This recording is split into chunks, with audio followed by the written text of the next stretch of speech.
MP में उपचुनाव के लिए कांग्रेस ने पृथ्वीपुर से नितेंद्र राठौर को पहले प्रत्याशी घोषित कर दिया, लेकिन खंडवा की सीट के लिए उम्मीदवार की तलाश लगातार जारी है और इस रेस में अरुण यादव तेजी के साथ दौड़ रहे हैं। खबर है कि अरुण यादव ने दिल्ली में डेरा डाल दिया है, जहां पर वो पार्टी के बड़े नेताओं से मुलाकात कर सकते हैं। और तो और उन्होंने कल भोपाल में कमलनाथ के आवास पर हुई कांग्रेस के चुनाव को लेकर हुई बैठक में भी दूरी बना ली।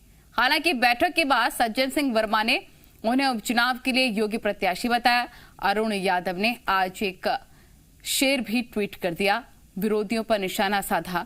खंडवा लोकसभा उपचुनाव में कांग्रेस से टिकट के लिए जहां एक और अरुण यादव दावेदार नजर आ रखे हैं, वहीं पर दूसरी ओर निर्दलीय विधायक सुरेंद्र सिंह शेरा ने भी अपनी पत्नी जयश्री ठाकुर के लिए टिकट मांगा है।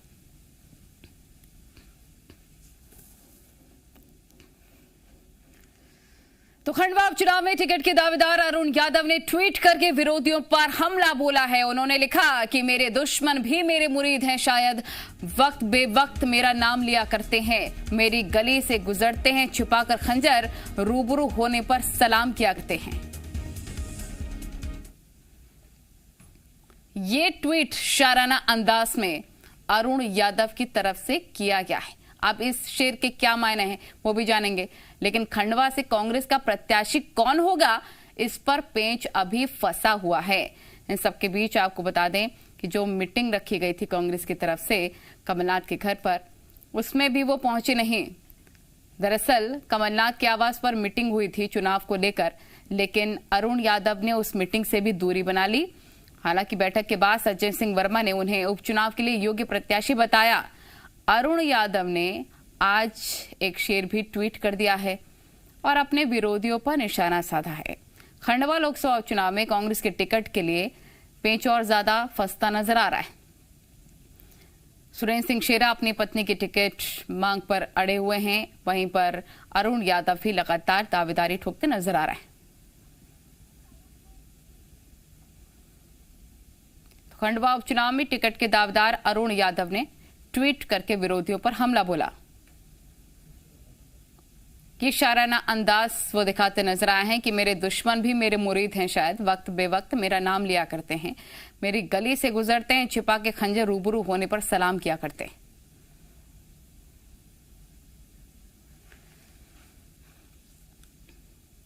तो अरुण यादव के बागी तेवर हैं क्या ये, इस शेर के माध्यम से अंदाजा यही लगाया जा रहा है। अब आपको बता दें कि नंद कुमार चौहान के निधन के बाद खाली हुई खंडवा सीट पर बीजेपी के संभावित प्रत्याशियों की बात कर लें तो यहां पर देखिए, नंदू भैया के बेटे हर्षवर्धन सिंह चौहान, वहीं पूर्व मंत्री और कद्दावर नेता अर्चना चिटनीस और बीजेपी महासचिव मालवा के साथ निमाड़ में पकड़ रखने वाले कैलाश विजयवर्गीय का नाम रेस में चल रहा है।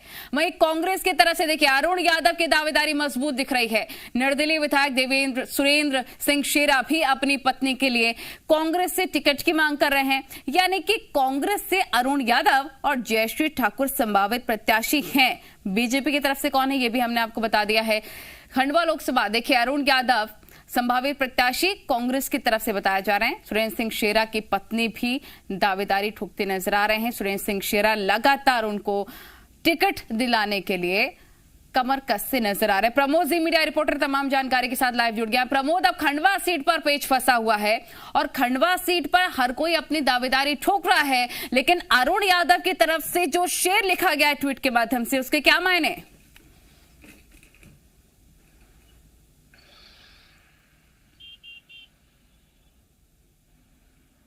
प्रमोद, सुन पा रहे हैं आप?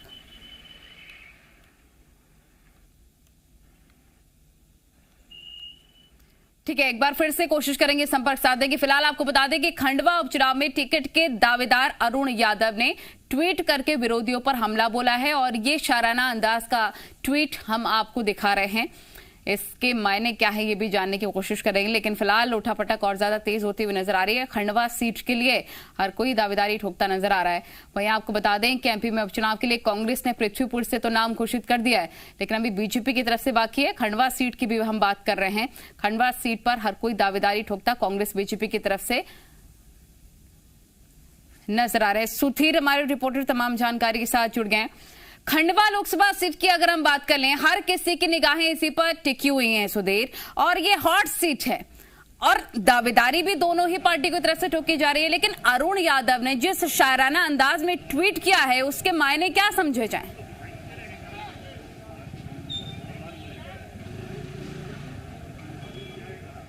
बिल्कुल, देखिए अरुण यादव का नाम काफ़ी समय से इसमें चर्चाओं में आ रहा था, लेकिन बीच बीच में कुछ 2-3 दावेदार ऐसे भी आ गए जिन्होंने कि ये दावा किया कि हमें वहां पर उम्मीदवार मिलाना चाहिए। हाँ। जैसे निर्दलीय विधायक शेरा भैया ने अपनी पत्नी के लिए टिकट की मांग करते हुए कहा था कि वहां पर कांग्रेस चाहे तो सर्वे करा सकती है और सर्वे हमारे पक्ष में है। सर्वे के आधार पर अगर टिकट दिया जाता है तो निश्चित तौर पर सुरेंद्र सिंह शेरा का दावा था कि मेरी पत्नी जयश्री जीतेगी।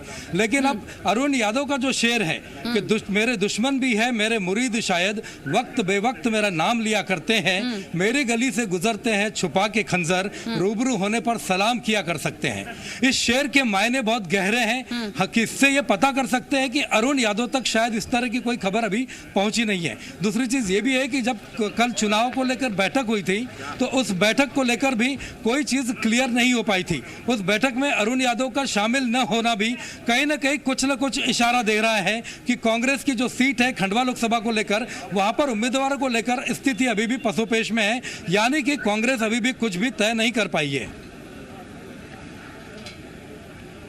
का दौर भी लगातार चल रहा है। कमलनाथ जहां भोपाल पहुंचे हुए हैं, वहीं अरुण यादव दिल्ली में डेरा जमाए हुए हैं। इसके मायने क्या समझा जाए?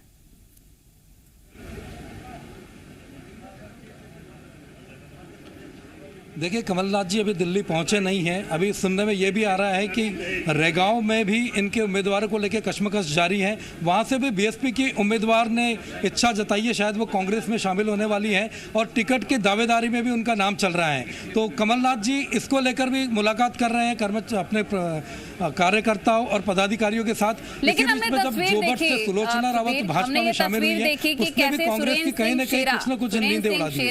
कैसे कार्यालय के चक्कर काट रहे हैं, अरुण यादव अपनी दावेदारी ठोकने के लिए दिल्ली के चक्कर काटते हुए नजर आ रहे हैं। और जो मीटिंग हुई थी कांग्रेस की तरफ से कमलनाथ के घर पर, उससे भी उन्होंने दूरी बना ली। तो क्या बागी तेवर माने जा रहे हैं अरुण के इस पूरे प्रकरण से?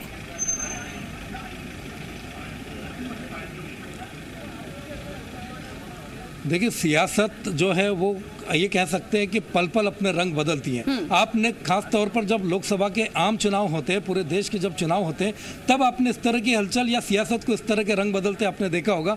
लेकिन उपचुनाव के दौर में संभवतः ये पहली बार हो रहा है कि इस लेवल पर रंग बदलती दिख रही है सियासत, कि अभी भी जो 1 लोकसभा सीट पर चुनाव होने हैं, 3 विधानसभा सीट पर चुनाव होने हैं, और अभी भी भाजपा का कोई भी उम्मीदवार भाजपा ने भी तय नहीं किया है। जहाँ तक कांग्रेस की बात है तो कांग्रेस ने अभी भी सिर्फ पृथ्वीपुर में नितिन सिंह का नाम घोषित किया है। बाकी 3 जो सीट है, 1 लोकसभा सीट और 2 विधानसभा सीट, इस पर उन्होंने अभी कुछ भी तय नहीं किया है। हालांकि सूत्रों के हवाले से यह खबर आ रही है कि विक्रांत भूरिया के जोबट में इनकार करने के बाद महेश पटेल को कांग्रेस उम्मीदवार बना सकती है। उनको नाम के लेकर चर्चा चल रही है और लगभग शायद उनका नाम तय है। जोबट विधानसभा के लिए कांग्रेस के उम्मीदवार के तौर पर महेश पटेल का नाम।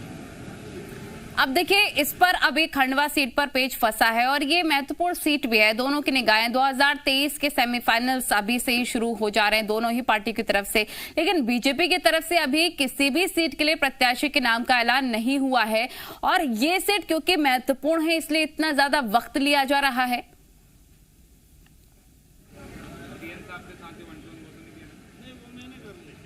बिल्कुल, आप ऐसा मान सकते हैं। दरअसल ये चीज़ भी है कि हो सकता है कि बीजेपी जो है कांग्रेस के सभी उम्मीदवारों के नाम की घोषणा होने का इंतजार कर रही हो। अगले 2-3 दिन में श्राद्ध पक्ष भी खत्म होने वाला है, या ये भी हो सकता है कि भाजपा जो है श्राद्ध पक्ष खत्म होने के बाद अपने उम्मीदवारों को नाम घोषित करें। तो कहीं ना कहीं ये 2-3 चीज़ें ऐसी हैं जो शायद भाजपा इंतजार कर रही है या वेट एंड वॉच की नीति अपना रही है कि पहले कांग्रेस अपने उम्मीदवार घोषित करे। आपके पास लौटेंगे कांग्रेस प्रवक्ता जेपी धनोपिया जी हमारे साथ जुड़ गए। जेपी धनोपिया जी, अरुण यादव ट्वीट कर रहे हैं, शायरी लिख रहे हैं, इसके क्या मायने हैं? निश्चित रूप से कैंडिडेट कोई भी व्यक्ति हो, उसकी अपनी अभिव्यक्ति होती है, स्वतंत्रता की अभिव्यक्ति है। वो क्या बोल रहे हैं, क्या कर रहे हैं, तो उनके अपने विचार होते हैं। बाकी ऐसी कोई स्थिति अभी नहीं है, क्योंकि चूंकि आदरणीय प्रदेश अध्यक्ष कमलनाथ जी और सारे लोगों के द्वारा यहाँ पर मंथन किया जा रहा है, सर्वे किया गया है और हाईकमांड के लिए नाम भेजे गए हैं। हाईकमांड जिसके भी नाम की सहमति देंगे वो आदेशित होगा और उसी की घोषणा की जाएगी। लेकिन अरुण यादव मीटिंग में क्यों नहीं पहुंचे, जो उपचुनाव के लिए कमलनाथ के घर पे मीटिंग चल रही थी? क्षेत्र में है या ऐसी कोई अधिकृत मीटिंग नहीं हुई है। हाँ। जिसके लिए आप बोल रहे हैं मीटिंग उनको आना था, नहीं आया, ऐसी अधिकृत मीटिंग नहीं हुई है। वो अपने क्षेत्र में भी काम कर रहे हैं और दिल्ली भी गए हुए थे, उन्होंने खुद ही अपना ट्वीट किया था मैं दिल्ली आया हूँ मिलने के लिए। लेकिन जेपी जी, हम भी इसके मायने जानना चाहते हैं कि मेरे दुश्मन भी मेरे मुरीद हैं शायद, क्या मायने हैं? वक्त वक्त मेरा नाम लिया करते हैं, किसको इशारा कर रहे हैं? जो राजनीति में हर व्यक्ति कोई ना कोई किसी के बारे में बोलता है, क्योंकि भारतीय जनता पार्टी के लोग या दूसरे जो लोग हैं उनके बारे में उन्होंने कहा है कि सब मानते हैं इस बात के लिए कि आदरणीय अरुण यादव जी बहुत अच्छे व्यक्ति हैं, अच्छे उम्मीदवार साबित हो सकते हैं, लेकिन निर्णय तो आफ्टर हाईकमांड के द्वारा किया जाएगा। नहीं, अभी कमलनाथ मीटिंग करते हैं, वहां पर भी वो नहीं पहुंचने, पहले भी मीटिंग करते नहीं पहुंचते हैं। कोई अधिकृत मीटिंग नहीं हुई है जिसमें उनको बुलाया गया हो। राजपाल सिसोदिया बीजेपी प्रवक्ता हमारे साथ जुड़ गए हैं। जेपी जी, राजपाल जी, कांग्रेस में और चाहे बीजेपी में देखिए, खंडवा सीट के लिए पेंच फंसा हुआ है, लेकिन कांग्रेस में जो चल रहा है, अरुण यादव नहीं पहुंच रहे हैं, पार्टी मीटिंग करती है, दिल्ली में डेरा जमाने, इस पर क्या कहेंगे आप? देखिए, आज से कुछ दिन पहले भी कांग्रेस की एक खंडवा की तैयारी को लेकर कमलनाथ जी ने बैठक बुलाई थी भोपाल में पीसीसी कार्यालय में। उस दिन भी भोपाल में होते हुए अरुण यादव जी अपने बंगले पे अपने समर्थकों के साथ बैठक कर रहे थे। एक बात। दूसरी बात, अभी पिछले दिनों आप देखेंगे तो पूरा उनका शेड्यूल है। अरुण यादव जी क्षेत्र के अंदर इस प्रकार से जनसंपर्क कर रहे हैं जैसे चुनाव में उम्मीदवार संपर्क करता है। तीसरी बात, उनके उस जनसंपर्क को देखते हुए पूर्व मुख्यमंत्री और पीसीसी के राष्ट्रीय महासचिव दिग्विजय सिंह जी ट्विटर पे उनको इस बात की बधाई देते हैं कि हमारी शुभकामनाएं, आप लगे रहो। तो ये जो कांग्रेस मध्य प्रदेश की है, ये ऊँटों में बटी हुई पार्टी हो गई। कमलनाथ जी का नेतृत्व अब मध्य प्रदेश के नेता स्वीकार कर नहीं रहे हैं। कांग्रेस में टूट मची हुई है, भगदड़ मची हुई है, नेतृत्व के प्रति निराशा मची हुई है। और उसके साथ साथ में मैं ये भी कहना चाहता हूँ कि कमलनाथ जी के नेतृत्व में खंडवा का चुनाव जो है वो अरुण यादव जी लड़ना ही नहीं चाहते जिस प्रकार से वो कर रहे हैं। और अपना स्वतंत्र दिल्ली से राहुल गांधी जी से सीधे मिलना और वहां से टिकट लेकर आने की बात करने का काम कर रहे हैं। और दिग्विजय सिंह जी आग में घी डालने का काम कर रहे हैं, इस प्रकार के ट्वीट करके उनको बधाई देके, शुभकामना देके। मैं समझता हूँ कि कांग्रेस के जेपी जी, जैसा सिसोदिया जी बता रहे हैं वैसा ही चल रहा है क्या? क्या अरुण यादव बागी हो गए क्या? सिसोदिया जी कब से कांग्रेस पार्टी में शामिल हो गए ये तो पूछे मैंने। भाजपा की कम और कांग्रेस की ज्यादा फिक्र हो रही है। पहले अपना घर तो देख लें, उनके पास तो कैंडिडेट तक नहीं है। जोवट में कैंडिडेट थी, आखिर कांग्रेस के कैंडिडेट को लेना पड़ा है उनको। उनके पास कार्यकर्ता नहीं है, नेता नहीं है, कुछ भी नहीं है, सिर्फ दिखावा है। मध्य प्रदेश की भारतीय जनता पार्टी की सरकार को अपने आप पे भरोसा नहीं है कि एक भी कार्यकर्ता ऐसा पैदा कर सके हो जो खड़ा हो सके जोवट में। तो उन्होंने सूचना जी को यहाँ से आयातित किया है, खरीदा है, सौदा किया है टिकट देने के लिए। तो आप इसका अंदाजा लगा लीजिए, अपना घर देखें, अपना घर संभालें। आदरणीय कमलनाथ जी के नेतृत्व। लेकिन आपके घर से तो जा रहे हैं ना लोग दूसरी पार्टी में, आपका घर संभल ही नहीं रहा है। सुधीर हमारे रिपोर्टर बने। सुधीर, आप सवाल करना चाहते हैं, कुछ तो कर सकते हैं। रही है बहुत ही संगीत उसमें रही है। पहले ही वो नजरिए से लड़ चुके हैं, कहीं से पार्टी लड़ चुके हैं, इसलिए मैं नहीं समझता। लेकिन भारतीय पार्टी ने सौदा किया है टिकट देने का उनका। बोलिए सुधीर, आप बोलिए। कार्यकर्ताओं के साथ अन्याय किया है, कार्यकर्ता खुद वहाँ पर लुटा हुआ पिटा हुआ। सवाल करिए सुधीर। मेरा सवाल श्री धनोतिया जी से है। मैं ये चीज़ हम जानना चाहेंगे, हमारे दर्शकों को ये बताना चाहेंगे कि खंडवा सीट पर अरुण यादव जी पिछले 2 बार से चुनाव लड़ चुके हैं, तो फिर अब उनको ऐसा शेयर डालने की क्या ज़रूरत पड़ गई, ऐसा शेयर पोस्ट करने की क्या ज़रूरत पड़ गई कि मेरे दुश्मन भी मेरे मुरीद हैं? तो कहीं ना कहीं कुछ ऐसा उनको महसूस हुआ है या इस तरह का कुछ महसूस हो रहा है कि कोई ना कोई जो है उनको टिकट काटना चाहता है या ये नहीं चाहता है कि अरुण यादव वहाँ से चुनाव न लड़े खंडवा से? तो हम लोग उनकी शायरी को ना पढ़ा है मैंने, ना देखा है, कि मुझे कोई आइडिया नहीं है। तो हम तो बता रहे हैं ना जेपी जी, आपको पूरा शेर भी सुनवा रहे हैं हम। नहीं, मैंने पढ़ा ही नहीं है, सुना ही नहीं है, मैं क्या बोलूँ। दूसरा मैं तो मेरी इतनी अच्छी हिंदी और शायरी नहीं है कि मैं उससे आपसे निकाल सकूँ कि क्या होता है। तो आदरणीय अरुण यादव जी बता पाएंगे क्या मतलब है। लेकिन मैं इतना जानता हूँ अरुण यादव जी का नाम है, सर्वे में है, आदरणीय कमलनाथ जी ने दिल्ली भेजे हैं और भी लोगों के नाम के साथ में है। और जिसका हाईकमांड फैसला करेगा उसको टिकट मिलेगा। अरुण यादव जी स्वयं भी अच्छे उम्मीदवार हो सकते हैं, कोई दो मत नहीं। इसलिए आप लोग सिर्फ मचाने के लिए भारतीय जनता पार्टी कहने में माहौल को करने का काम जो कर रहे हैं उससे कोई फर्क पड़ेगा नहीं। Thank you. कुछ कहना चाहते हैं आप राजपाल जी, क्योंकि आपकी तरफ से भी प्रत्याशी दावेदार कम नहीं है, 3 दावेदार नजर आ रहे हैं हमें भी। देखिए, भारतीय जनता पार्टी में टिकट वितरण की एक प्रक्रिया है, एक हमारे यहाँ पर एक सिस्टम है और हमारा जो पार्लियामेंट्री बोर्ड होता है दिल्ली में, उसकी बैठक होती है। बैठक के बाद में उम्मीदवारी तय होती है और उम्मीदवारी तय होने के बाद में हमारा पार्टी का कार्यकर्ता जो टिकट मांगता है वह भी मन वचन कर्म से और प्रण प्राण के साथ में जो है पार्टी को जिताने में लग जाता है। हमारे यहाँ इस प्रकार की कोई मारामारी नहीं है, किसी प्रकार की कोई गुटी जो है दिक्कत नहीं है। जिस प्रकार से कांग्रेस के अंदर चल रही है, जिस प्रकार से कांग्रेस में आपस में जिस प्रकार की लड़ाई चल रही है, ऐसा हमारे यहाँ कुछ नहीं है। और कांग्रेस अगर इस चीज को वीडी शर्मा जी ने तो मीटिंग की थी हर्षवर्धन और चिटनीस के साथ, कुछ समर्थन कुछ बन नहीं पाया क्या, फैसला हो नहीं पाया?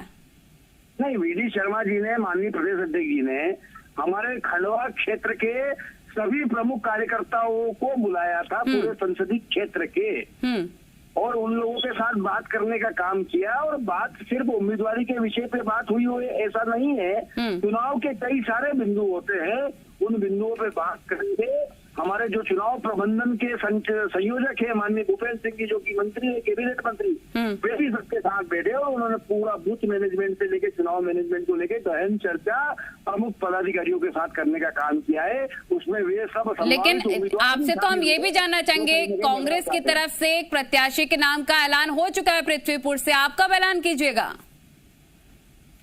देखिए, भारतीय जनता पार्टी शीघ्र ही करेगी। मैंने जैसा आपको बताया, हमारा एक सिस्टम है, कैबिनेट की बैठक होती है जिसमें हमारे राष्ट्रीय अध्यक्ष की अध्यक्षता में। नहीं, क्योंकि सिसोदिया जी क्या है ना, कांग्रेस की तरफ से बोला जा रहा है कि बीजेपी में सिर्फ उड़ावल चल रहा है टिकट को लेकर, इसलिए मेरा ये सवाल था आपसे।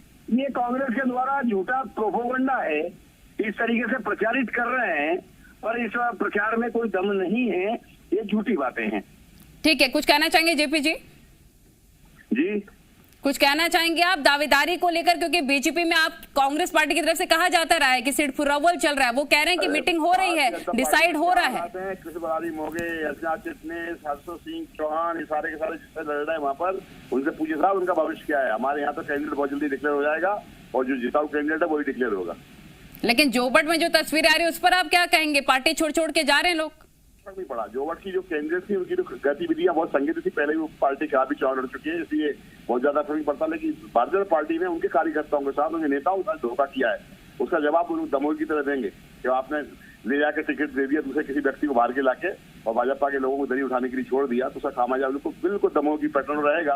ये मान के चलिए कि ये शायद जिंदगी में पछताएंगे इस बात के लिए। चलिए, बहुत शुक्रिया जेपी जी आपका जुड़ने के लिए। सिसोदिया जी आपका भी बहुत बहुत शुक्रिया। सुधीर आप बने रहिए, लगातार आगे भी हम आपसे अपडेट्स लेते रहेंगे। खंडवा सीट पर क्या पेंच फंसा हुआ है, इसको लेकर हम चर्चा कर रहे थे।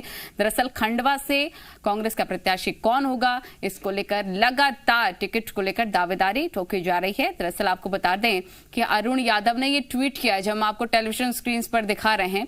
इस ट्वीट के मायने क्या है, क्योंकि उनका कहना है कि जो उनके दुश्मन हैं वो भी उनको सलाम किया करते हैं। दरअसल ये पूरा क्रक्स है शेर का, जो मायने हैं उसके राजनीतिक मायने क्या है, इस पर भी सवाल बना हुआ है। लेकिन सुरेंद्र सिंह शेरा या फिर अरुण यादव, किस पर दांव कांग्रेस लगाते देखना होगा।